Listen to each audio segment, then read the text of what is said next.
Sa buhay, walang take two. Walang kasiguraduhan. Hindi ko alam kung hanggang kailan ko patatakin ang bagay na di ako siguradong matatapos ko. Paano kung sa gitna ng paglalakbay, bigla akong maligaw ng landas? Mapapatawad ko kaya ang sarili ko kung di kami makarating sa dulo? Kung naligaw man ako, makakabalik pa kaya ako? Hindi ko rin sigurado.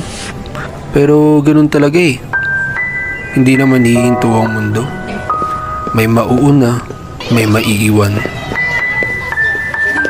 Pero importante patuloy tayong naglalakbay. Patuloy natin dinadala ang sarili natin.